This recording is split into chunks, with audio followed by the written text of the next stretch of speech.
con todos.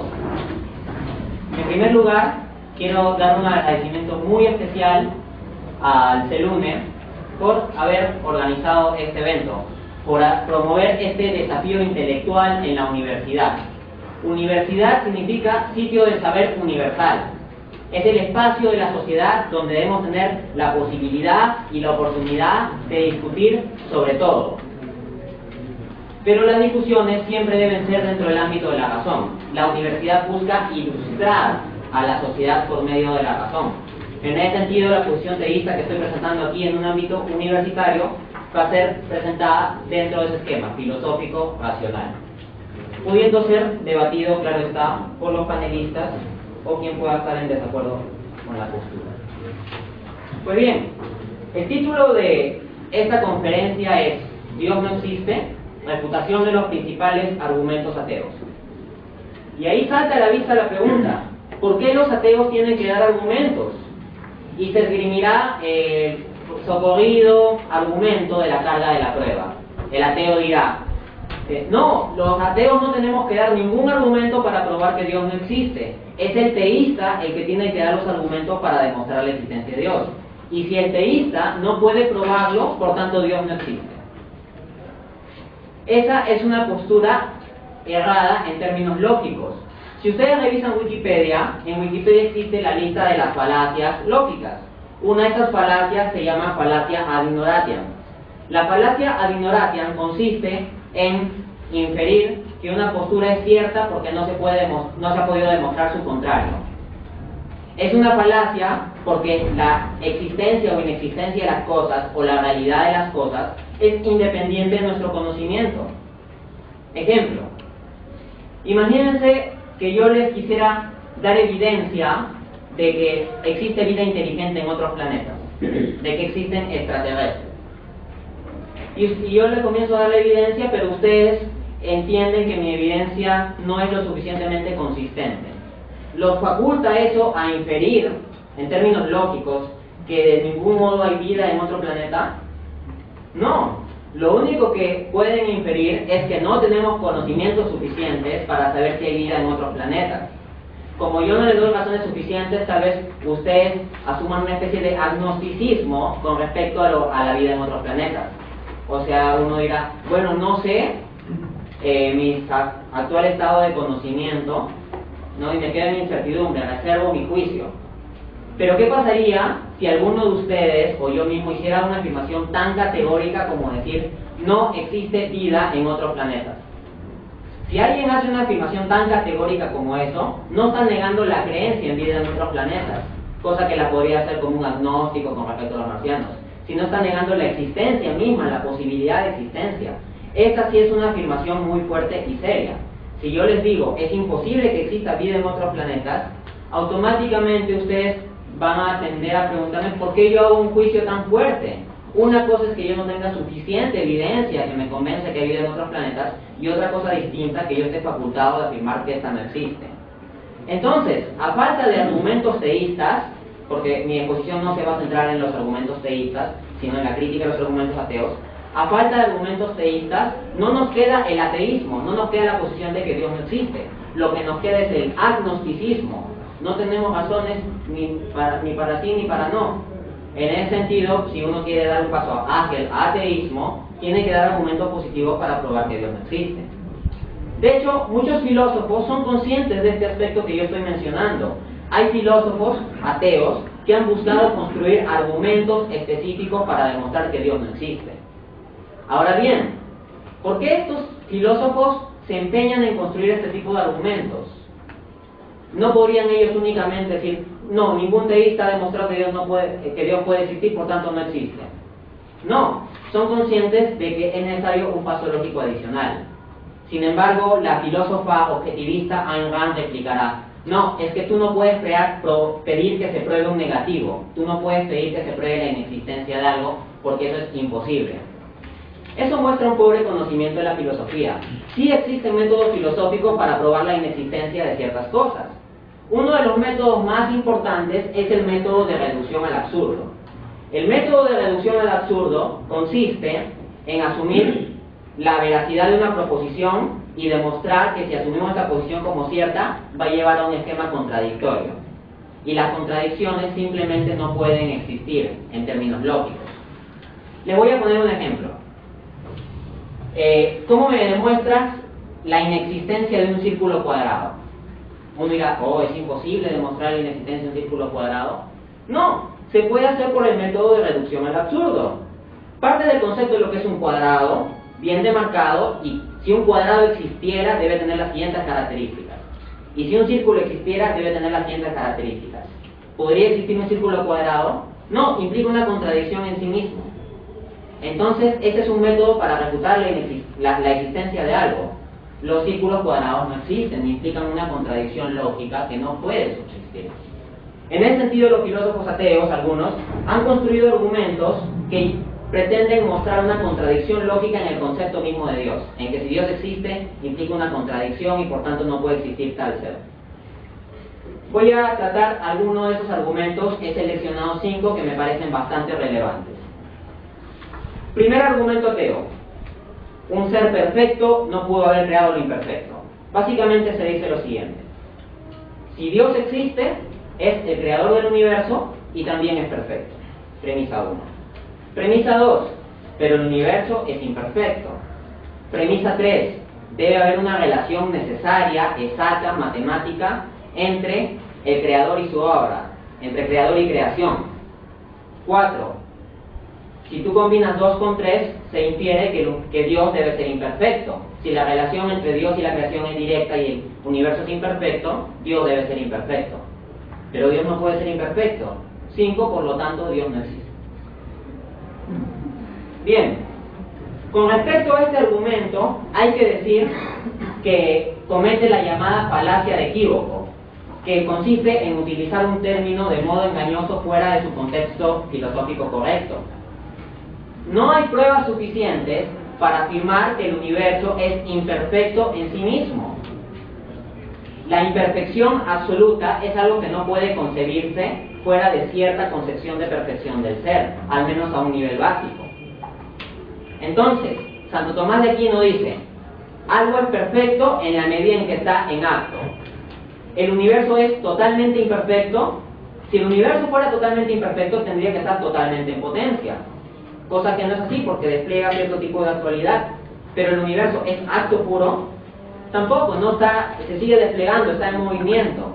En ese sentido, el universo ni es absolutamente imperfecto porque no está en absoluta potencia, ni es absolutamente perfecto porque está en absolutamente acto, sino está en una transición entre la potencia y el acto, que en filosofía atomista se llama movimiento. En ese sentido, el universo no es propiamente imperfecto, como pretende el argumento, sino más bien perfectible. Es decir, tiene un conjunto de perfecciones limitadas que se van desplegando conforme a ciertos condicionamientos. No tiene por qué haber contradicción intrínseca, creo, entre un creador perfecto, con plenitud ontológica, y un universo acotado que sea perfectible. Lo que sería contradicción es un creador perfecto y un universo intrínsecamente imperfecto. Pero eso no es lo que hallamos grados de perfectibilidad. Ese sería el primer problema de este argumento.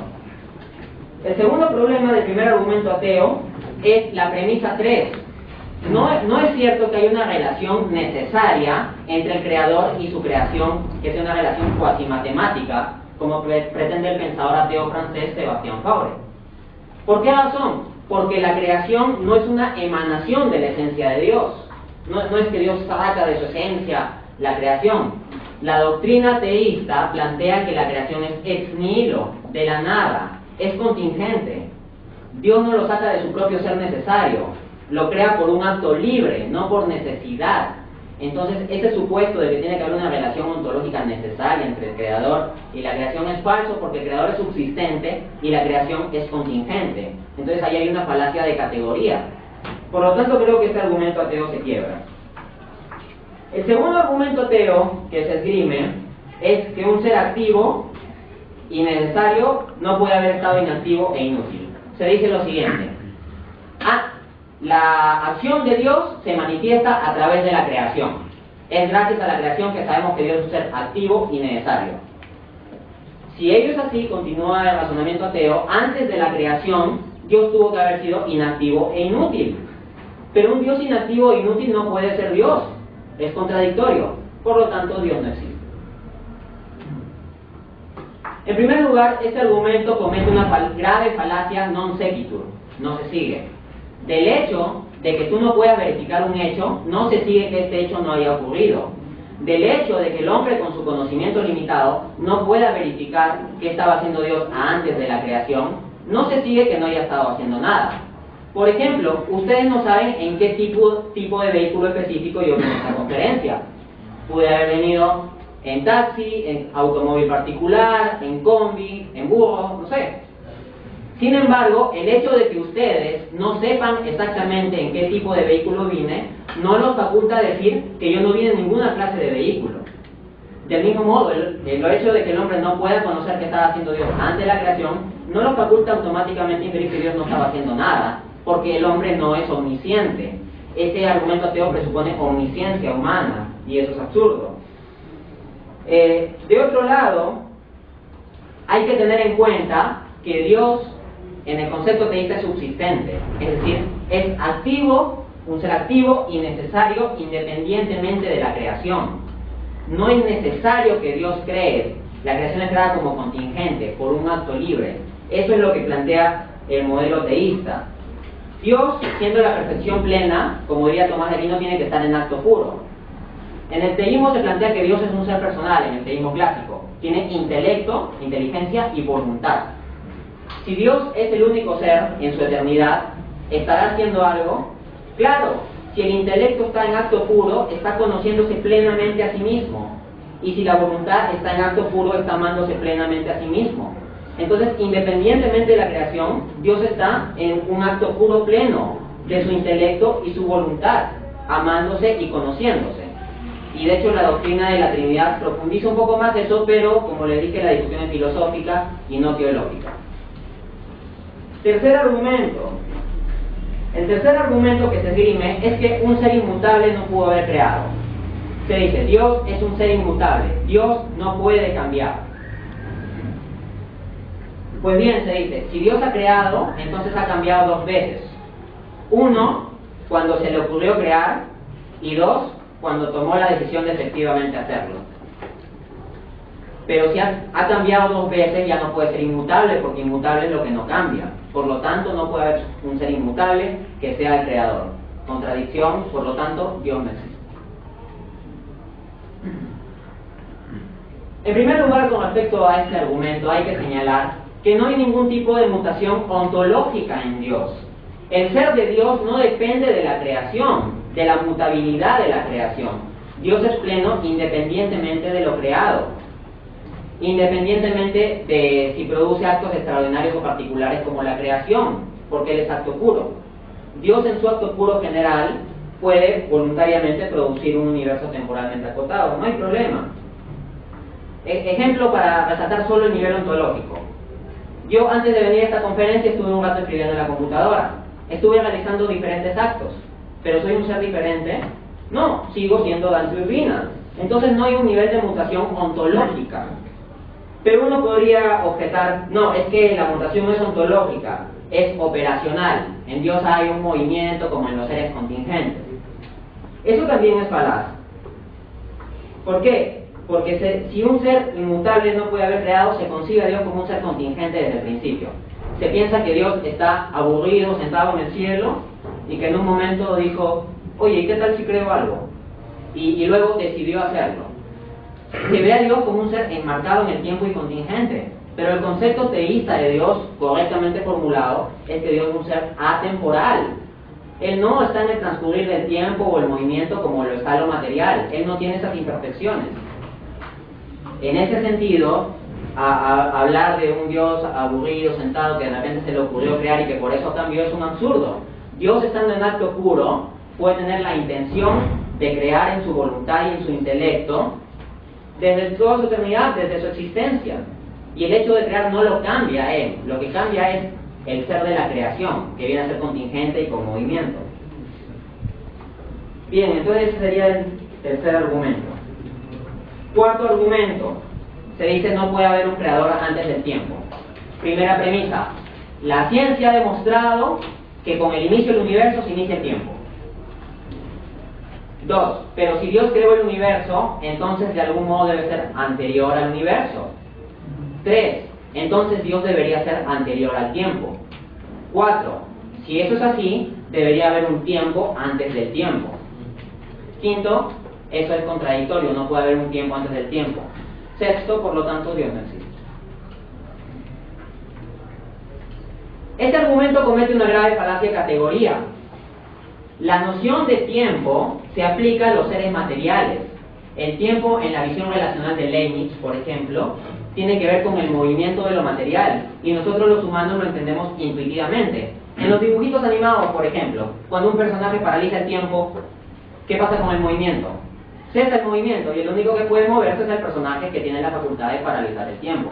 El tiempo está asociado al movimiento y se da en lo material. Pero Dios no es de ese tipo. Entonces, atribuir a Dios como que está existiendo en el tiempo es una falacia blanco-móvil. Los teístas no postulan que Dios existe en el tiempo. Es un ser atemporal. La precedencia de Dios con respecto al universo, entonces, no es una precedencia temporal porque Él no es una causa material. La precedencia de Dios con respecto al universo y el devenir del tiempo es una precedencia ontológica, causal. Y uno dirá, bueno, pero ese concepto de precedencia ontológica o causal es un poco problemático.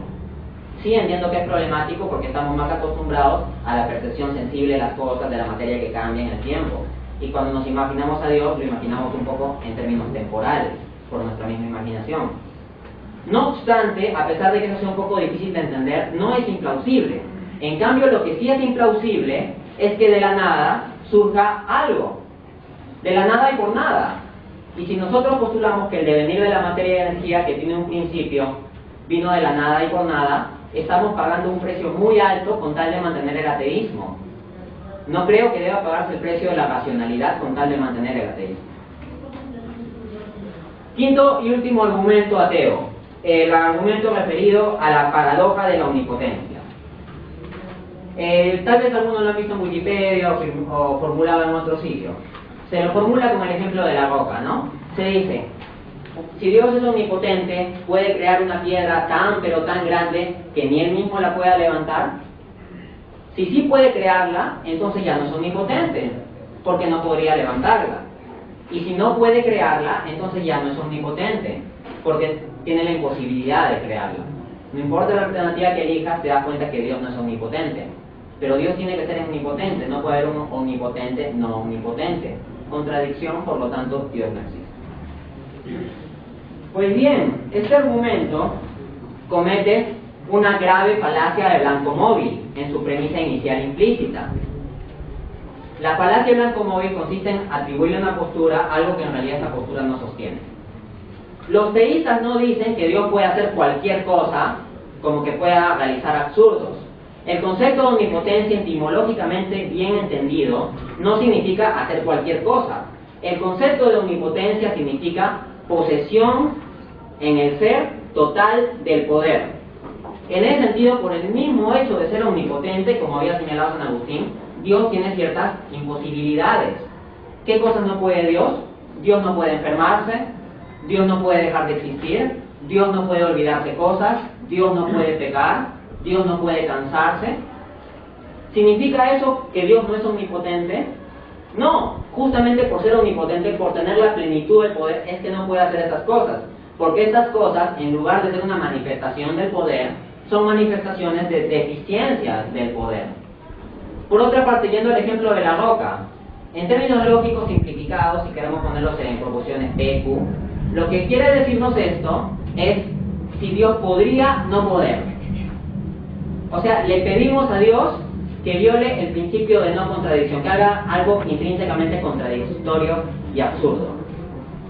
Como había señalado el filósofo cristiano C.S. Lewis, las imposibilidades intrínsecas y los absurdos sigan siendo absurdos e inexistentes a pesar de que les antepongamos la cláusula Dios puede. Si yo puedo decir Dios puede crear un círculo cuadrado, ese es un juego de palabras, pero no estoy diciendo nada sobre Dios. No porque haya deficiencia en el poder de Dios, sino porque la noción de círculo cuadrado es en sí absurda y contradictoria. Entonces, este argumento de la aparente paradoja, en realidad, está partiendo de términos falsos y una comprensión equivocada del ser de Dios. Así pues, he presentado 5 argumentos populares que sostienen los ateos. No son argumentos que he inventado yo, no son muñecos de paja que estoy construyendo para golpearlos aquí. Estos argumentos los pueden encontrar formulados en el libro de Sebastián Faure sobre las demostraciones de la inexistencia de Dios, con filósofos como Bakunin o algunos otros pensadores ateos. En ese sentido, ustedes mismos pueden buscar estos argumentos y contrastar estas refutaciones que yo estoy dando. El objeto de esta conferencia, y vuelvo a precisarlo, no era probar el teísmo. Yo ya tuve un debate previo en San Marcos donde defendí la postura teísta y di los argumentos a favor de la proposición Dios sí existe. Lo que estoy haciendo ahora en esta oportunidad es completar esa cosmovisión y decir, hay pensadores ateos que plantean argumentos para decir que Dios no existe. El teísmo puede refutar esos argumentos y eso es lo que he buscado presentarles. En ese sentido, confiando en que los argumentos presentados para el teísmo son fuertes, y lo pueden revisar en el debate de San Marcos junto con la interacción y las objeciones, y también en el supuesto de que las refutaciones que he hecho son concluyentes o al menos razonables, creo que estoy perfectamente legitimado de pensar que el teísmo es una postura mucho más racional que el ateísmo. No veo una base intelectual sólida del ateísmo, y por eso es que sigo siendo un muy feliz y entusiasta teísta. Gracias. Bien, naturalmente, como ya en la parte inicial hemos señalado, para nosotros la realidad en la que vivimos, porque en última instancia son los seres humanos los que vamos teorizando, los que vamos dando un conjunto de pasos, ya sean lógicos, o científicos, filosóficos, etcétera, etcétera, para ir desarrollando las teorías. Entonces, para los materialistas dialécticos, el campo de estudio de la filosofía se va a dividir en campos demarcados. Entonces, naturalmente, desde esa lógica metafísica, van a tener un conjunto de modos de entender el problema en cuestión. Una vez más debo señalar de que el tema debe pasar por quién crea a quién, no si existe o no existe. Entonces, para nosotros, naturalmente, existe como ente inmanente, no como ente fáctico. Y esa existencia inmanente, naturalmente, ha generado un conjunto de consecuencias. La mirada que tengo desde la perspectiva sociológica es que, efectivamente, no podríamos nosotros estar discutiendo sobre algo que no existe. Sería estúpido venir, sentarnos y escucharnos entre nosotros a discutir sobre algo que no existe. De la nada no se puede estar discutiendo. Entonces, estamos aquí discutiendo de algo que existe, pero como un ente inmanente. Por eso yo le decía, reto al señor Urbina que nos muestre, que nos demuestre que pueda comprobar esa existencia desde la mirada fáctica, ¿no? Incluso él mismo ha señalado en algunos espacios que, bueno, la existencia o no existencia de Dios solamente vamos a tratarlo desde el plano general o filosófico, más no científico, porque eso implicaría irnos a un laboratorio y en ese laboratorio simple y llanamente probar esa existencia. Entonces, si es que no se puede probar de modo fáctico, entonces la existencia solamente es porque la mente humana así lo ha creado. Ya podemos encontrar incluso algunos datos en el que nos señalan, por ejemplo, de elementos que han dicho, como este irlandés, obispo irlandés de 1650, basándose en los patriarcas de la Iglesia, dijo que la creación del universo ha sido 4.400 años antes de Cristo, con fecha y todo, ¿no? 17 de septiembre a las 9 de la mañana, ¿no? Eso lo podemos recoger. Después, otros tantos un poco atrevidos también han señalado en esa misma orientación de la existencia, y bueno, ahora tenemos al señor Urbina, que sigue señalando para este tiempo de que efectivamente sí. Voy a terminar esta intervención leyendo esta parte de lo que dice Stephen Hawking, ¿no? Quien señala de que, por cierto, hay una afirmación del señor Urbina en el que señala de que de la nada nada sale, y eso es falso, porque para el terreno de la física cuántica es posible de que de la nada algo salga, ¿no? Eso está comprobado, eso está desarrollado fuertemente. Entonces, que nos demuestre el señor Urbina de que de la nada sale. La física cuántica en estos momentos está desarrollándose y nos dice que hay esferas y hay dimensiones que nos prueban de que de la nada algo sale. Hawking dice, un conocido científico daba una vez una conferencia sobre astronomía. En ella describía cómo la Tierra giraba alrededor del Sol y cómo éste a su vez giraba alrededor del centro de una vasta colección de estrellas conocidas como nuestra galaxia. Al final de la charla, una simpática señora ya de edad se levantó y le dijo desde el fondo de la sala: lo que nos ha contado usted no son más que tonterías. El mundo es en realidad una plataforma plana sustentada por el caparazón de una tortuga gigante, señor. El científico sonrió ampliamente antes de replicarle y le dijo: ¿y en qué se apoya la tortuga, señora? Usted es muy inteligente, joven, muy inteligente, dijo la señora. Pero hay infinitas tortugas, una debajo de otra, sosteniendo la tortuga real. Y esto me hizo recordar al señor Urbina, ¿no? En el sentido de este conjunto de secuencias en el que nos dice de que, bueno, pues Dios crea todo esto y que efectivamente nosotros seríamos partes de su generosa creación. Quizás podríamos citar para terminar lo que dice San Agustín en 30 segundos. Nos decía en su libro Confesiones: tuve que dejar de investigar para dar lugar a la fe, porque cada vez que investigaba sentía que perdía mi fe, porque en última instancia el asunto de Dios es un asunto de dogma y que se reduce a la fe. Muchísimas gracias.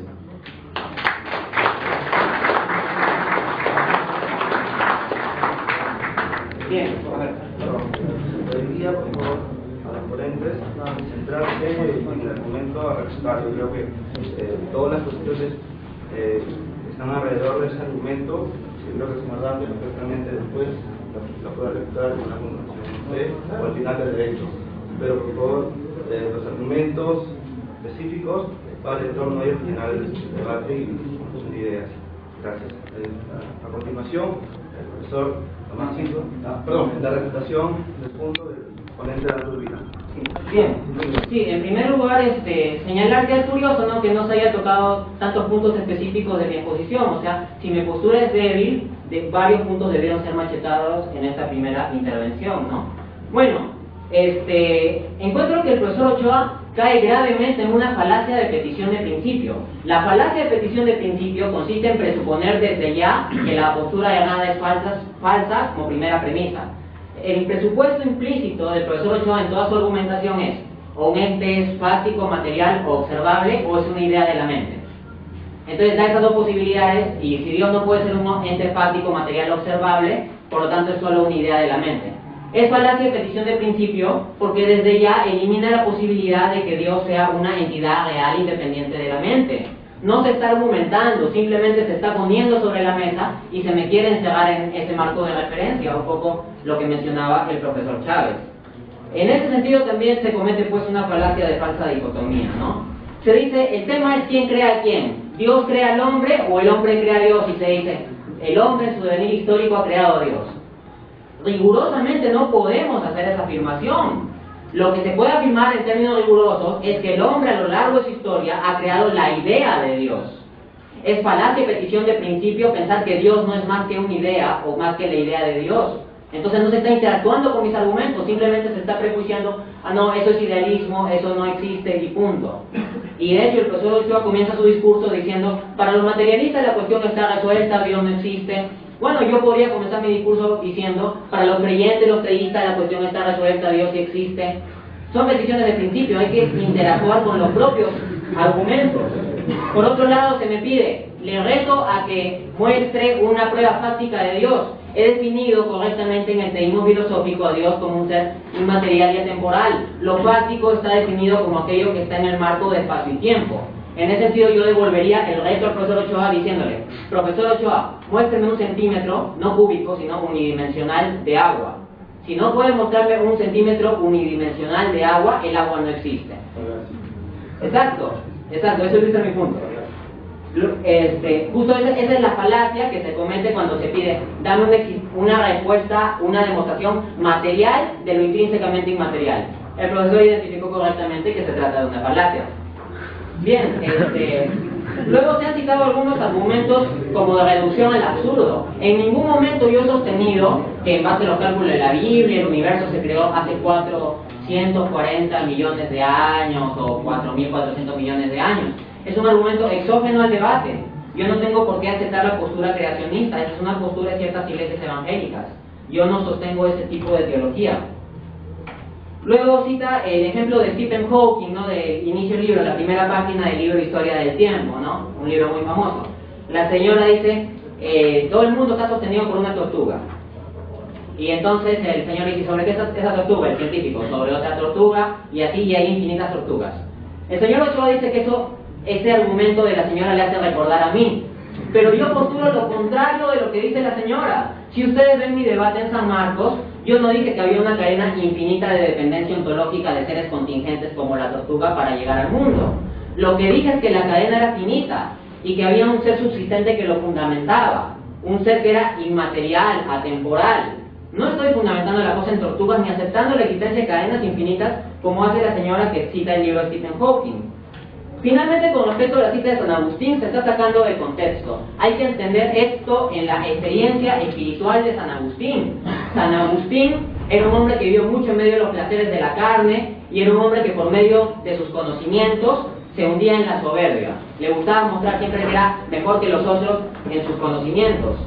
Entonces, cuando Agustín dice, tuve que dejar de investigar las cosas del mundo para dar espacio a la fe, a lo que se está refiriendo no es al nivel intelectual, sino al nivel existencial. Agustín se da cuenta que está muy ocupado en conocer ciencias particulares y filosofías particulares, pero está dejando de lado el asunto fundamental, lo que daría propósito a su existencia, el tema de Dios. Por otra parte, aun cuando asumiéramos que Agustín dice esto en el plano epistémico, bueno, no soy tan agustiniano, no soy tomista. En ese sentido, para Tomás de Aquino hay una conciliación razonable, ¿no? Para la redundancia entre razón y fe. Básicamente esa sería mi respuesta. A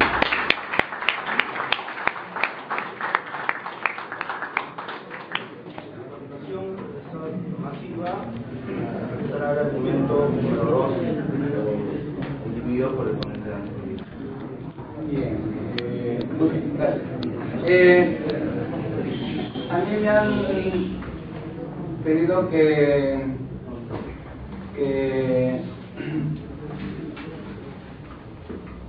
digamos, defiende el argumento número 2. Sin embargo, yo recién he tomado conocimiento hoy día del argumento número 2 y me llama la atención algo, ¿no? Que obviamente esto tiene ¿de dónde lo han sacado? De algún sitio deben haberlo sacado, porque yo sinceramente nunca había pensado en este tipo de argumentación para negar la existencia de Dios. ¿Por qué? Porque no nos hemos puesto a pensar en ello. Por lo menos aquellas personas que nos hemos puesto en algún momento a discutir sobre la existencia o no existencia de Dios, no nos hemos puesto a pensar si Dios descansó antes de crear, ¿no? ¿Por qué? Porque no tiene sentido, no tiene sentido. El señor Urbina lo ha argumentado bastante bien. Yo no sé de dónde saca argumentos ante un argumento tan descabellado, ¿no? O sea, ¿qué significa lo descabellado? O sea, ¿cómo podemos aquellos individuos que tienen una formación científica, llegar a una conclusión de algo, como lo dije anteriormente, que a nosotros no nos consta, que nosotros no podemos ni siquiera tener una idea intuitiva de la existencia de eso, ¿entienden? Por lo tanto, nosotros, aquellos que tenemos, que somos más o menos, que tenemos una formación científica y creemos que somos más o menos serios en tratar de llegar a una argumentación correcta, de un tema, no podríamos argumentar sobre la negación de Dios utilizando, bueno, Dios antes de que creara el universo estaba descansando, y si estaba descansando, entonces pues es un individuo que no existe. O sea, no me cabe en la cabeza. Bien. Otra cosa que me llama la atención, la forma como argumenta el especialista Urbina, con muchos argumentos filosóficos, ¿no? Entendiendo per se que el auditorio maneja a la perfección la filosofía. Yo, siendo un profesor con muchos años de experiencia en la universidad, yo no manejo mucho la filosofía como para utilizarla como de herramienta, como para tratar de hacerle entender a un auditorio de estudiantes una idea mía. O sea, yo sé que para poder tratar de hacer entender la existencia de ese ser superior se tiene que utilizar argumentos filosóficos, pero yo no sé con toda sinceridad si esos argumentos filosóficos hayan llegado con total claridad a la mayoría del auditorio, ¿no? Bueno, después continuaré.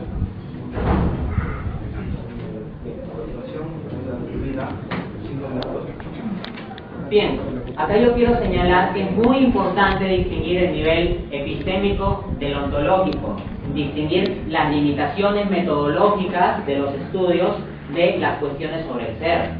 La ciencia, y la biología en particular, que es el campo de desarrollo del profesor Silva, se ocupa de entes fácticos en el marco espacio-temporal. En ese sentido, no se ocupa de por sí de aquellos entes que puedan trascender tiempo o espacio. Ahora bien, un biólogo con la sola biología está facultado a decir que no hay entes existentes más allá del espacio y el tiempo. No, un supuesto metodológico de la biología es que uno se va a ocupar del espacio temporal en el plano de lo que es específicamente la vida. No obstante, eso no te faculta a inferir que la realidad más allá existe o no existe. Por eso en mi debate en San Marcos yo precisé que la cuestión de la existencia de Dios no es una cuestión directamente científica, sino filosófica. Y tal vez se me quiere acusar de utilizar una mera argumentación lógica abstracta. Bueno, esto lo hago para rebatir los argumentos ateos porque se rebaten en términos lógicos. Pero si uno ve los argumentos teístas que sostuve en el debate de San Marcos, utilicé varias referencias científicas, pero ninguna. Dios no es un dato científico. En ese sentido, si tú quieres utilizar los datos de la ciencia para argumentar en torno a la existencia de Dios, lo que tienes que hacer es tomarlo como datos y a partir de ahí hacer inferencias filosóficas. Pero la inferencia de todas maneras es filosófica. El profesor dice, yo como científico no puedo llegar a una conclusión que no me consta. Está bien, no consta a nivel científico. Yo en ningún momento dije que Dios constaba a nivel científico, porque no está al alcance de telescopios ni microscopios. No es un ser particular o contingente. Ese no es mi tipo de argumento. Y el profesor incluso dice que él no tiene bastante formación como docente en este tema de ciencia, pero no tiene formación tan detallada en filosofía. Entonces, cuando él pregunta ¿de dónde saca esos argumentos descabellados? De la historia de la filosofía. Estos argumentos han sido planteados por filósofos antes de la época de Agustín, por filósofos materialistas, o algunos neoplatónicos no cristianos. O también son argumentos planteados por el pensador francés Sebastián Faure en el año 1926. Entonces son argumentos que circulan dentro de la historia de la filosofía y es por eso que se los ha considerado en esta argumentación, ¿no? En ese sentido, si el profesor mismo confiesa que no ha pensado tanto sobre el tema, entonces no puede hacer una afirmación tan desmesurada como yo no entiendo dónde se sacan argumentos tan descabellados, porque si los argumentos tienen detalles técnicos y uno no va mucho a los temas técnicos sino a los temas generales, no se va a encontrar con ese tipo de argumentos. Luego se me dice que yo asumo que el auditorio per se maneja temas filosóficos. Bueno, el tema es que hay una doble tensión en esta cuestión, porque para hacer una formulación rigurosa de una postura filosófica, uno tiene que aplicar cierto grado de complejidad. Les voy a dar un ejemplo. En una ocasión, un periodista le preguntó a Albert Einstein, explíqueme la teoría de la relatividad. Y Einstein se le explicó. Y el periodista le dijo, no le entendí ni papas. Entonces Einstein se le explicó de nuevo más sencilla. Y entonces el periodista dijo, ahora tampoco lo entiendo. Y así 10 veces. Einstein fue simplificando la teoría de la relatividad 10 veces seguidas para que el periodista le entienda, y el periodista 10 veces seguidas dijo, no le entiendo. Hasta que después de la 10ª, Einstein hace una explicación mucho más sencilla y el periodista le dice, ahora sí le entiendo. Y Einstein responde, qué bueno, pero el problema es que esa ya no es la teoría de la relatividad. Yo podría hacer algo más inteligible, pero tendría que hacer un esquema teísta más simplista y estamos en una discusión académica. Por eso es que me he obligado a utilizar ciertos términos técnicos.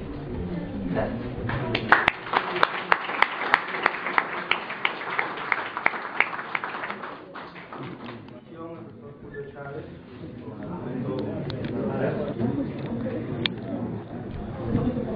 Está bien, la existencia o no existencia de Dios es un tema de la historia de la filosofía.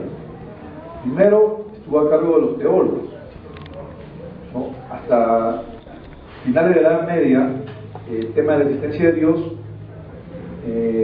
pasó a otro escenario, el escenario de la burguesía capitalista. La burguesía capitalista, con todos los ateos más conocidos de la historia, principalmente son los más renombrados, aunque nosotros no creamos, los capitalistas son los exponentes más claros del ateísmo, porque inclusive, como ya se dijo acá, para el marxismo la existencia o no existencia de Dios es un asunto superado, es un asunto que forma parte de las sociedades precientíficas, de las sociedades dominadas y de las sociedades donde existe la explotación del hombre por el hombre. Entonces, desde luego, ¿no?, la existencia o no existencia de Dios fue un tema que empieza a ser cultivado primero por teólogos, pero ahí viene, digamos, el argumento contrario que yo tendría, ¿no?, acerca de la exposición de nuestro estimado Urbina, que así como los teólogos, ¿no?, generan su propio debate entre teólogos, y hubo rompimientos, hubo unidades, hubo correcciones, corrigieron la doctrina católica, por eso se dividieron en tantas iglesias, así como el debate de la existencia o no existencia de Dios y todas las argumentaciones y los atributos de Dios que traían un cisma. Por eso son los cismas. ¿Por qué son los cismas, los concilios? ¿Por qué son los rompimientos que han habido durante todo el desarrollo del cristianismo o de la teología occidental? ¿Por qué son?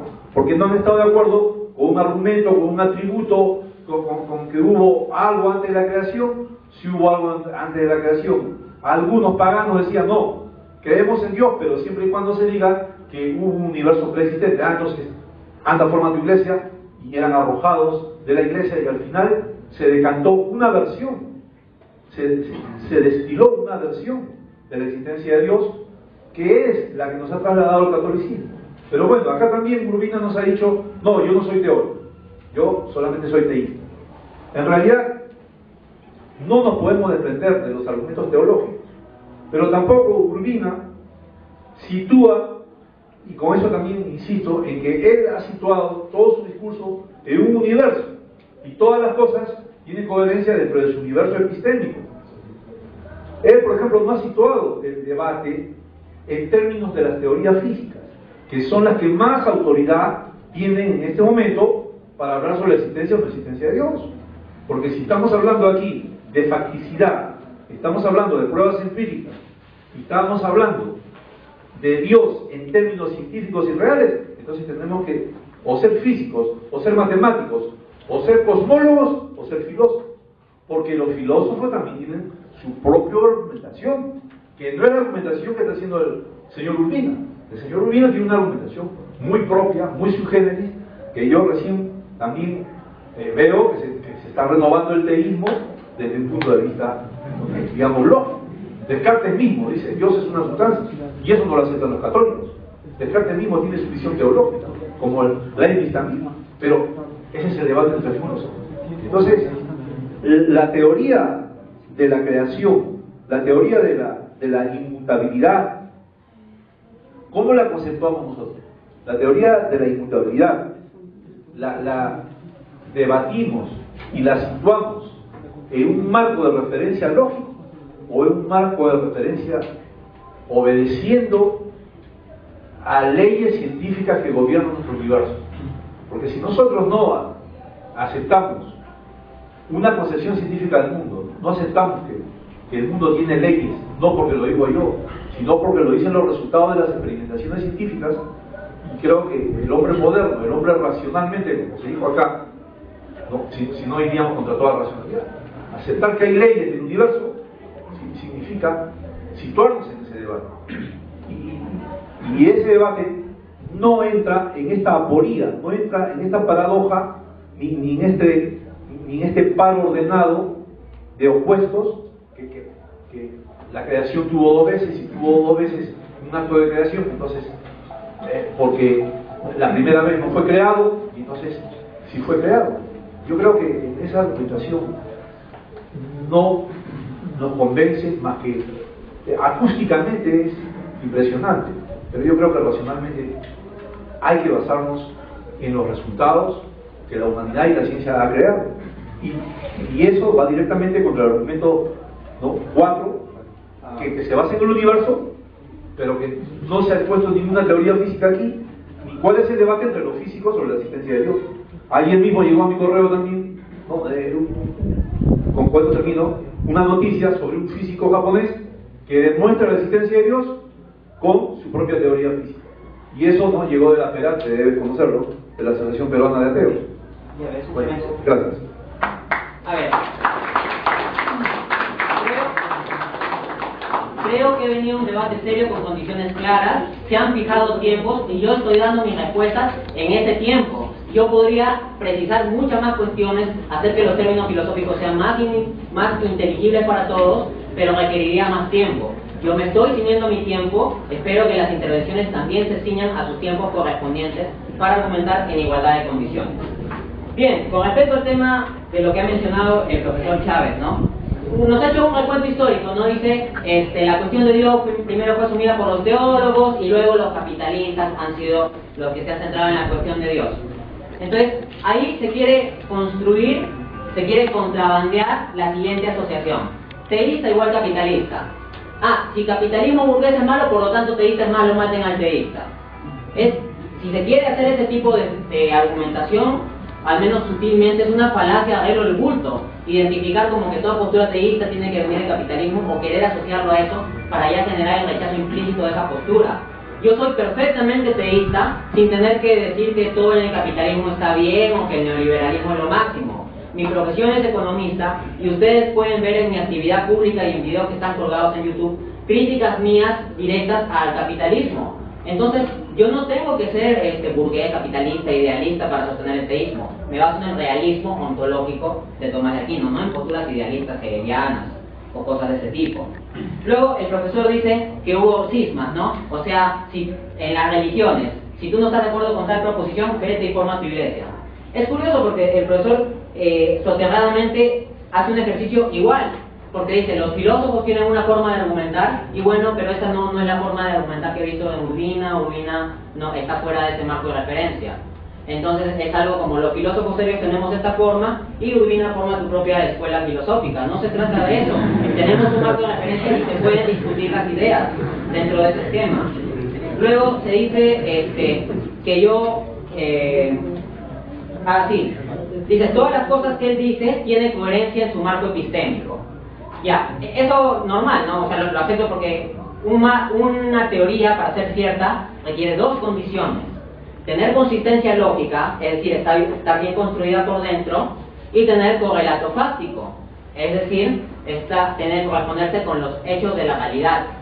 Ahora bien, eso es en el marco de teorías propiamente científicas. En el marco de teorías filosóficas, la filosofía no se tiene que ocupar meramente de lo que estudia la ciencia. Puede ocuparse de análisis de otro tipo de realidades.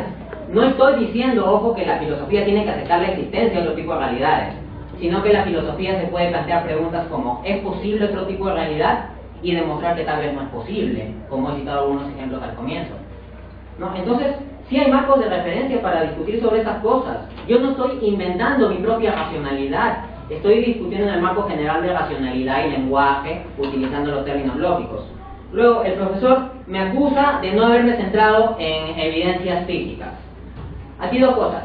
Él citaba a Michio Kaku, que en la noticia de hace pocos días salió: Michio Kaku, científico, ha demostrado la existencia de Dios. Eso es falso. Michio Kaku no puede demostrar la existencia de Dios. Lo que puede hacer Michio Kaku en su trabajo científico es encontrarse con ciertos elementos de característica del universo y a partir de ahí, personalmente, hacer su inferencia filosófica de que Dios existe. En ese sentido, un científico racional puede ser teísta, pero eso ya lo hace como inferencia filosófica. No te vas a encontrar una noticia que diga la comunidad científica demostró que Dios sí existe o la comunidad científica demostró que Dios no existe, porque la ciencia no se ocupa de ese tema. Lo podemos utilizar para dilucidar la cuestión, pero no es el centro del tema. Ahora, se dice como que yo ignorara los aportes de la física, pero nuevamente acá yo estoy discutiendo ciertos argumentos que han construido los ateos a lo largo de la historia. No obstante, para sustentar mis propios argumentos teístas en la Universidad de San Marcos, si ustedes ven el debate con la Asociación Peruana de Ateos, cité varios teoremas físicos, cité el principio de la entropía, cité la singularidad espaciotemporal, cité el teorema Borde-Buch-Vilenkin, cité el ajuste fino de condiciones iniciales, cité un conjunto de datos y elementos científicos. En ese sentido, si ustedes ven mi postura en amplitud, van a darse cuenta que sí hay elementos científicos. Se los podría detallar, pero tendría que excederme de mi tiempo de 5 minutos y como soy respetuoso del tiempo, aquí paro.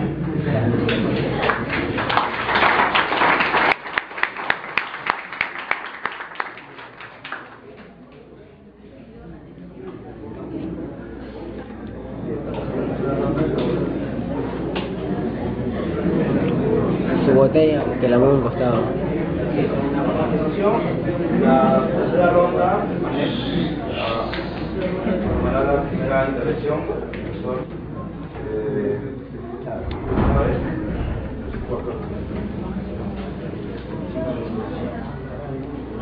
No, está bien.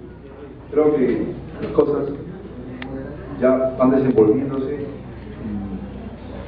Vamos acercándonos más a ciertos aspectos que eran necesarios. Y ya situando mejor todo lo concerniente al tema de la existencia o no existencia de Dios, entonces aquí habría que empezar involucrándonos en la razón de ser de la racionalidad humana, en la necesidad lógica que tenemos de afirmar o no afirmar la existencia de Dios. En primer lugar, Aristóteles fue el primero que da una idea sobre la existencia de Dios, pero no como el Dios cristiano de ahora, no como Jehová, ni como, ya dijo aquí también una argumentación. El Dios que conocemos ahora, con todos los atributos que tiene ahora, es un Dios ya de nuestra época, es un Dios moderno, es un Dios, si se puede decir así, racionalizado, conceptualizado, ¿no? La idea primigenia, 500 años antes de Cristo aproximadamente, es que Aristóteles considera que para pensar este mundo, para tener una idea de la realidad, cuando el hombre se da cuenta con asombro de la infinitud, de la eternidad, tiene que empezar de un concepto, tiene que partir de una noción. La realidad, el acto y la potencia, cuando el hombre se enfrenta a toda esa realidad inconmensurable, hay una necesidad lógica de crear el cero, de crear un primer motor, inclusive inmóvil. Lo que pasa es que con el transcurso del tiempo, con la cristianización del mundo occidental, porque esto no lo debaten de ninguna manera en las sociedades asiáticas, africanas, ni en la India, estos debates no tendrían cabida ahí, solamente son temas de las patologías occidentales. Por eso yo a veces digo, estos son temas, ¿no?, propios de los rezagos del ateísmo capitalista que no se ha convencido o que cree que ha matado a Dios muy rápido y que Dios todavía es necesario para seguir, ¿no?, llenando los espacios y las cabezas de la gente y no ocuparnos de la realidad. Entonces, bueno, el asunto es que esa necesidad lógica que crea Aristóteles, trasladada al mundo contemporáneo y al mundo, ¿no?, de la racionalidad procedimental ¿no?, actual no se sostiene, y menos se sostiene la teoría que está haciendo aquí nuestro estimado Urbina.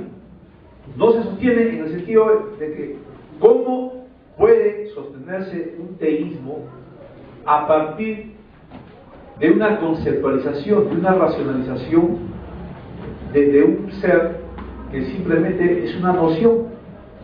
¿Cómo se le puede atribuir atributos existenciales? ¿Cómo se puede atribuir una ontología a partir, ¿no?, de una creación metafísica o de una creación fantástica?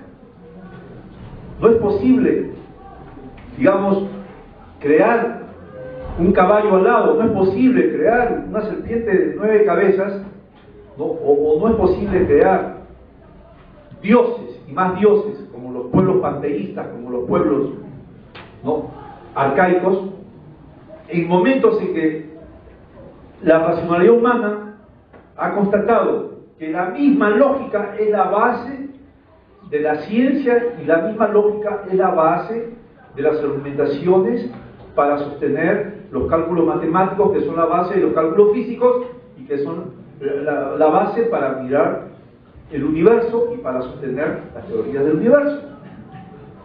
La última noticia sobre el fotón de Higgs o la partícula de Dios, inclusive nos dan cuenta de cómo la preocupación de Dios en el sentido, digamos, científico, en el sentido académico de una universidad, puede estar todavía en manos de científicos, pero no en manos de argumentaciones lingüísticas, no en manos de argumentaciones, si se puede decir así, gramaticales, o a partir de premisas silogísticas, porque yo veo aquí varias, digamos, formalidades silogísticas, y es bien claro que en la silogística, a partir de premisas falsas puede llegar a conclusiones verdaderas, como lo repito otra vez.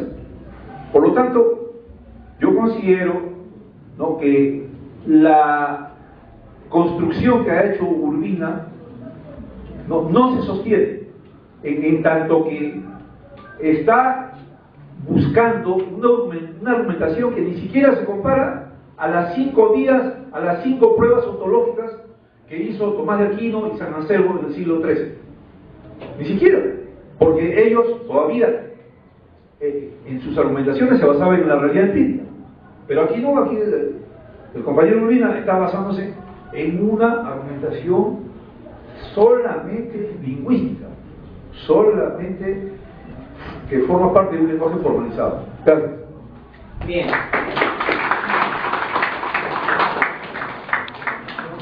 A ver, hay que centrar bien el tema de esta conferencia. Creo que se está cometiendo muchos equívocos. Yo dije al comienzo de la conferencia que mi intención primaria ya no es probar la veracidad del teísmo. Si quieren ver argumentos con correlatos fácticos, si quieren ver argumentos comparables o mesurables a lo de Tomás de Aquino, el de Anselmo no es fáctico, es meramente ideal, ¿no? Tampoco lo acepto, Tomás de Aquino no lo aceptaba. Si quieren ver argumentos comparables a Tomás de Aquino con referentes fácticos, vean el debate de San Marcos, ahí defiendo el teísmo. Aquí lo que estoy haciendo es criticar a nivel lógico y epistémico las propuestas del ateísmo, ciertos argumentos del ateísmo. Entonces, que no se confunda el contexto del debate. Yo puedo citar perfectamente toda esa evidencia, pero ya eso es materia de otro tratamiento. Bueno, el profesor dice, este Dios que tenemos es el Dios moderno, el Dios de nuestra época. Somos cada uno de nosotros seres espaciotemporalmente situados en un espacio-tiempo histórico. Entonces, cuando yo hablo sobre Dios, cuando utilizo mi lenguaje, mi perspectiva, mis condicionamientos, lo hago desde esta situación. ¿Pero qué es lo que está situado? ¿Dios mismo? No, si existiera no está situado Dios mismo ahí. Lo que está situado es la idea que yo tengo de Dios y cómo lo expreso. Entonces no se puede negar la existencia de Dios a partir de que los seres humanos, en nuestro devenir espacio-temporal en la historia, lo expresamos y lo situamos de diferentes modos. Es cierto que a lo largo de las culturas han habido diferentes concepciones sobre Dios. Las concepciones con respecto a los conceptos específicos. No obstante, la noción sobre Dios es algo general en el hombre. El profesor decía, esto no se debate en China, en África, en la India. bueno, no se debate conforme a esquemas occidentales o en las organizaciones académicas occidentales tal vez con ese mismo esquema, pero sí se piensa sobre este tema, porque todo ser humano, por el mismo hecho de ser un ser humano, tiene una noción de Dios. Hay que distinguir la noción general de Dios que todos tenemos del concepto específico. Incluso los ateos son conscientes de que es necesario un ser subsistente que fundamente el conjunto de lo ente. Solo que los ateos a eso no le llaman Dios, le llaman el universo, la materia, la dialéctica, no sé, distintos nombres. Entonces, la noción de Dios es algo de la naturaleza humana. Ahora bien, uno podría decir, entonces Dios es una creación de la naturaleza humana. Falacia de falso dilema. El que el hombre en su naturaleza tenga la noción de Dios no implica que Dios no existe. También está la posibilidad lógica de que Dios haya creado al hombre con una facultad espiritual tal que desde ya por su naturaleza se haga la pregunta sobre la existencia del universo o un fundamento, que es lo que observaba Aristóteles. Luego se dice cómo los argumentos de Urbina no se sostienen, cómo puede sostenerse un teísmo a partir de la noción de un ser que solo es una noción, una creación metafísica, una creación fantástica. Eso es una falacia de petición de principio. Se está asumiendo a priori que Dios es mero lenguaje, que acústicamente suena bonito, pero es mero lenguaje, creación metafísica, o sea, inexistente mera idea, mera noción sin correlato real. Eso es petición de principio, no se simplemente está diciendo que Dios es una noción lingüística o algo de ese tipo, pero no lo está probando. El hecho de que yo exprese a Dios por el lenguaje en esta conferencia, o mejor dicho, busque expresar algo de Dios en el lenguaje, no implica que Dios se reduzca al lenguaje. Yo te puedo hablar sobre esta botella, que es algo de la realidad, y acaso tú dirás que la botella se reduce al lenguaje. Diferentes culturas pueden hablar de diferentes modos de esta botella, pero la botella no es una creación cultural, es algo existente. Ahora uno me dirá, no, es que esto es fáctico porque es material. Nuevamente la petición de principio, ¿por qué no podría existir algo inmaterial? El punto es que mi intención ahora no es probar la existencia de algo inmaterial. Como dije, eso lo hice en mi defensa del teísmo que tuve en un evento público pasado. Aquí lo que quiero hacer es mostrar los quiebres lógicos del ateísmo, y estos argumentos han sido sostenidos a lo largo de la historia de la filosofía. Luego, el profesor Chávez ha mencionado frases como la lógica misma es la base de los argumentos, la base argumental. O él también dice, tenemos que involucrarnos en la razón de ser lógica, de afirmar o no afirmar la existencia de Dios. Entonces la lógica sí juega un papel aquí. Pero el profesor Chávez ha dicho, no, si tú te quedas en la pura lógica, sucede que en base a premisas falsas puedes obtener una conclusión verdadera. Sí es cierto, en lógica hay una forma de obtener conclusiones verdaderas a partir de premisas falsas. ¿Saben cuál? Cometiendo falacias. Entonces lo que tendría que hacer el profesor Chávez para mostrarme que yo caigo en eso es mostrarme, usted en tal punto cometió tal falacia, esto no se sigue de aquello, acá la deducción está mal. Pero decir en general y en abstracto, sin referirse a ningún punto de lo que yo digo, no, usted deduce conclusiones falsas de premisas verdaderas, no prueba nada, tiene que hacerme señalamientos específicos. Gracias.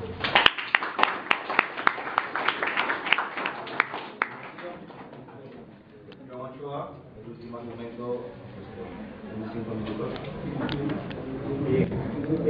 A ver, vamos a ir, creo que terminando de algún modo esta intención de poder comprender desde la racionalidad humana la existencia o la existencia, a modo de ir quizás dando una suerte de entendimiento racional a esta discusión. Yo en mi primera intervención he señalado, ¿no?, que Dios no existe, ¿no? Entonces me ha entendido mal el señor Urbina. He afirmado de que ese problema los materialistas dialécticos hace tiempo lo han resuelto en el sentido de la existencia de Dios. Dios existe como ente inmanente. Y si el señor Urbina dice de que nosotros no podemos negarnos a la posibilidad de que exista Dios más allá de nuestra mente, de nuestro cerebro, esa posibilidad misma de poder intentar justificar o intentar señalar la existencia de Dios ajeno a nuestra mente es producto de la misma racionalidad humana. Me pongo en el terreno nuevamente de la racionalidad. ¿Qué pasaría si es que toda la humanidad feneciese? ¿Alguien podría discutir y sostener la existencia de Dios? ¿Quién? ¿Los árboles? ¿Los pajaritos? Entonces, cuando nosotros decimos que hay un ente, independientemente de nosotros, llamado ente contingente, eso también es creación del ser humano. El ser humano está creando algo para justificar su propia existencia. He señalado, por ejemplo, de que, contraponiendo la afirmación del señor Urbina, que de la nada nada sale, y eso también es falacia. Porque según la mecánica cuántica, desarrollada para nuestros tiempos, de la nada, no es que salga nada, sale algo. Y si uno se adentra, por ejemplo, en el terreno, eminentemente en la materia, vamos a ir descubriendo las pequeñas partículas, así llegaremos a las células, a los átomos, a los electrones, a los protones, llegaremos al quark, ¿no? Y por ejemplo, en ese terreno de los quarks vamos a encontrar de que en esa realidad los quarks aparecen de la nada. Y que nuestra lógica humana de estos tiempos aún no nos permiten entender aún. Es como en los primeros tiempos, los homínidos pues llovían y no buscaban cómo diablos explicarse esa realidad, porque vivían en dimensiones distintas a las que nosotros vivimos. Y hay cosas, por ejemplo, ¿no? La física ha demostrado de que nosotros podemos viajar a cierta distancia y en ese viaje cada vez que la velocidad se incrementa y avanza y abunda, y vamos viendo de que el tiempo va más despacio. Y cuando el ser humano retorna al propio lugar, se da cuenta y se encuentra con los seres humanos ya de su promoción, recontra viejos, y él retorna muy joven. Esa realidad de esa esfera, nosotros, en tanto vivimos empíricamente en un mundo como el que estamos acostumbrados, no lo podemos entender porque aún la lógica de la cotidianidad no nos permite comprender esa realidad. Entonces, que me diga el señor, le reto a negar este principio de la mecánica cuántica, de que de la nada algo sale. No como él señala desde su postura teísta, de que de la nada nada sale. Y termino señalando algo que me parece que es importante, que deberíamos ponernos a pensar. Si Dios existe y es nuevamente, ¿no? Retornando a esa postura de que el que crea todo esto, ¿qué relación tendría la creación de él con los propósitos que tiene en la realidad para la sociedad? Se lo planteo desde la mirada sociológica principalmente, ¿no? ¿Cuál es el sentido de esto? Gracias.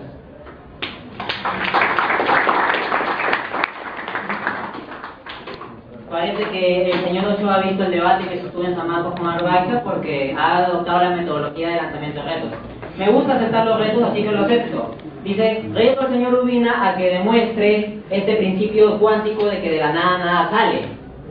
Bien, la demostración es que no hay tal principio, señor. Voy a explicar correctamente esto. Por ejemplo, ahí se tiene el libro, el señor Ochoa tiene el libro de Stephen Hawking, Historia del Tiempo. El último libro de Stephen Hawking sobre estos temas es El Gran Diseño, donde plantea que el universo se creó a sí mismo de la nada. Y lo mismo plantea un físico como Lawrence Krauss. Ahora bien, cuando tú le preguntas a estos físicos que van a temas cuánticos, porque el inicio del universo, como es un mundo tan pequeño, es el nivel cuántico. Ellos dicen que el universo se creó de la nada. Pero si tú le preguntas con más detalle, ellos te terminan confesando que cuando ellos hablan de la nada, no se están refiriendo a la absoluta ausencia de ser, que es el correcto concepto filosófico de nada. Se están refiriendo a lo que se llama vacío cuántico, que tiene ubicación dimensional y por lo tanto no es exactamente la nada. Para comprobar lo que estoy diciendo, ustedes pueden ver el libro de Lawrence Krauss, Universo desde la nada. En el último capítulo él confiesa que lo que él llama nada es en realidad el vacío cuántico. Lo mismo dice un astrofísico como Alexander Vilenkin. Krauss es abiertamente antiteísta y Vilenkin es un agnóstico hostil al teísmo. Por otra parte, Stephen Hawking también menciona que esa nada a la que se refiere al final de cuentas es un vacío cuántico. Y ese vacío cuántico no es eterno. Ese vacío cuántico está temporalmente acotado y está sometido al inicio espacio-temporal, como implica el teorema por de Coulomb-Vilenkin. Si algo comienza a existir, debe tener una causa. Entonces, hay ciertas interpretaciones de la física, como la interpretación de Copenhague, que dicen que los átomos pueden aparecer de la nada, así las partículas subatómicas. pero es una interpretación filosófica muy discutible. Ahorita no me voy a dedicar a discutir la interpretación filosófica. Lo que quiero mostrar es que eso que dice el profesor Ochoa, de que la cuántica ha demostrado que de la nada sí puede surgir algo, no es un principio científico, es una interpretación minoritaria de ciertos seguidores de la física cuántica por el lado de Copenhague. Está cometiendo una completa falacia de equívoco. Estos científicos se refieren al vacío cuántico. Para darles el ejemplo final, el científico Lawrence Krauss en su debate del 2011 contra William Lane Craig muestra unas diapositivas con los diferentes tipos de nada que él encontró en su trabajo científico. El punto es el siguiente: si la nada es la ausencia absoluta de ser, ¿cómo pueden haber tipos de nada? Entonces, estos científicos son deshonestos, no se están refiriendo a la nada filosófica del principio de la nada, nada sale, sino llaman nada a algo que sí es algo, un algo muy complejo, muy pequeño, pero es algo, porque tiene configuración dimensional. Luego se dice, el Dios es creado por el hombre para justificar su propia existencia. Bueno, eso no necesariamente invalida la existencia de Dios, sería caer en la falacia genética, el origen de una creencia.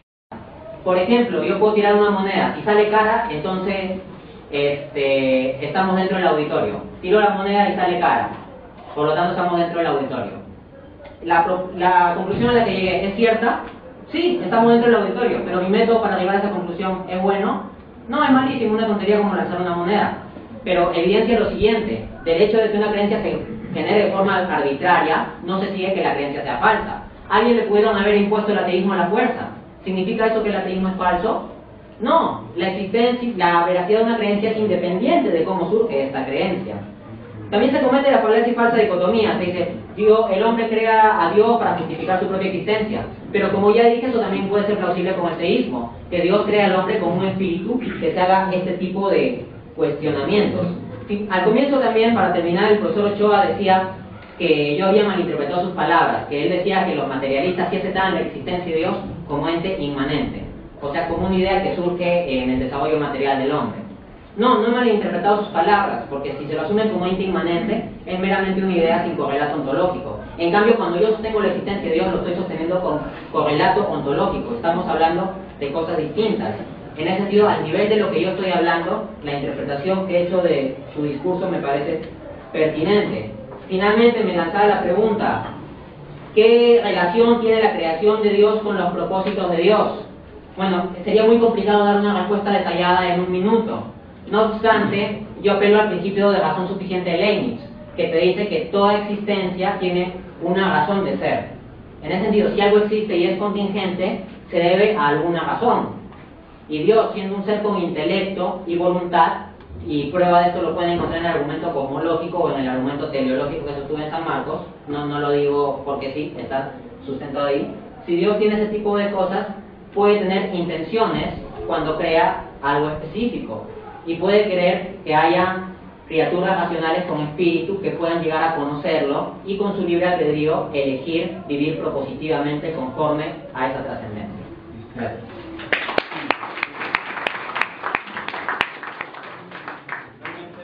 Esta última ronda, Silva, Muchas gracias.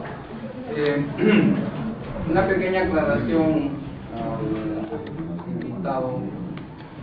Cuando yo hablé de que yo no podía estar en condiciones de discutir filosóficamente con él, creo que él tiene una gama inmensa de recursos filosóficos.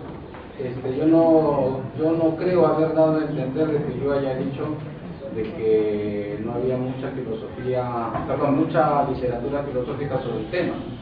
Al contrario, yo sé que existe cualquier cantidad de libros y de discusiones filosóficas y autores y filósofos que hablan sobre esta discusión que tiene milenios. Ya lo acaba de decir el profesor, uno de los primeros y más renombrados filósofos que habló sobre la situación de la existencia de Dios, etcétera, fue Aristóteles. Y a partir de él o antes de él han habido un montón más, ¿no? Bien. Otra cosa que me llama la atención y es bien interesante es ver cómo es que todos los que defienden la existencia de Dios utilizan argumentos científicos, ¿no?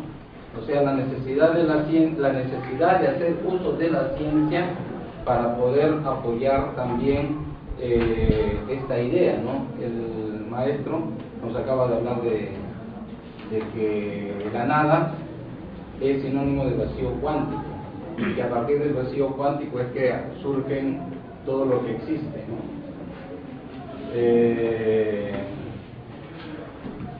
Es interesante esa idea, que la toma de conocimientos o de postulados científicamente probados. Bien, otra cosa que me llama la atención también del invitado es que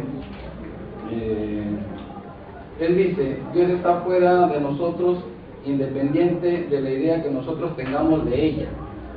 Quiere decir que nosotros estamos acá y Dios está fuera de nosotros. Pero después dice otra cosa que es bien interesante, ¿no? O sea, la capacidad que nosotros tenemos de cuestionar la existencia de ese ser superior está dada precisamente por ese ser superior que nos ha imbuido de esa capacidad de cuestionamiento. O sea, es como que en la actualidad creamos un robot autómata, ¿no? Que se pueda conducir por sí mismo y tomar decisiones por sí mismo, y por lo tanto conducirse a su libre albedrío, ¿no? Entonces eso es interesante, porque inclusive en algunos puntos de vista anteriormente expuestos por el invitado, él hace alusión a que Dios, cuando nosotros estamos pensando algo, Dios está haciendo otra cosa. En resumen, ¿qué es lo que quiero decir con ello? Es que Él asume actitudes o acciones netamente antropocéntricas. O sea, por fin, ¿Dios existe independientemente de nosotros o Dios es una creación de nosotros? Eso es lo que yo no lo he entendido. Y me llama la atención y lo felicito, porque tiene usted una extraordinaria preparación para argumentar algo que usted mismo lo ha dicho. Para la ciencia no es necesariamente trascendente, ¿no?, la existencia de un ser, salvo que este ser tenga una trascendencia social, o sea, un objeto para ser usado. Bien, a ver, veamos. Voy a comenzar por el final. Me dice, el profesor me felicita, ¿no?, por tener la capacidad de argumentación para algo que para la ciencia no es trascendente. Ok, pero es que la ciencia no es el único modo de saber del ser humano. Es un modo importante, yo lo reconozco, le doy mucha importancia, pero no es el único. El hecho de que tú reconozcas algo como importante, necesario o bueno, no implica que sea lo único, lo máximo, etc. Entonces, sí se puede hablar sobre temas que estén fuera de la ciencia. La ciencia tiene supuestos metodológicos, está acotada, no se ocupa de todas las cuestiones ni de todos los temas. Es perfectamente válido hablar en un lenguaje racional sobre temas filosóficos, a menos que postulemos que la racionalidad se reduce a lo meramente científico, lo cual sería petición de principio. Bien, el profesor dice que no le quedó claro si es que yo decía que Dios existe, si Dios existía independientemente de nuestra mente o dependiendo de nosotros. Y un poco lo que lleva a esa confusión era que yo había dicho que había la posibilidad de que Dios realmente existente crea al ser humano con la facultad espiritual de preguntarse sobre Dios y desarrollar la noción de Dios. Yo no estoy diciendo que el ser humano crea a Dios, lo que estoy diciendo es que nace con la potencialidad de preguntarse y generar la noción de Dios. Hay que distinguir el concepto de Dios de lo que Dios es en sí mismo. Por ejemplo, yo puedo tener un concepto de esa silla, y eso no quita que esa silla realmente exista. Lo mismo, y sería una falsa dicotomía decir, o el concepto surge de la mente, de silla surge de la mente de Dante, o existe la silla. Obviamente silla es una palabra, pero lo estoy haciendo como un referente ontológico, o sea, hay un objeto realmente existente ahí, no lo vamos a negar. Luego el profesor por ahí mencionó que yo decía que la nada es el vacío cuántico.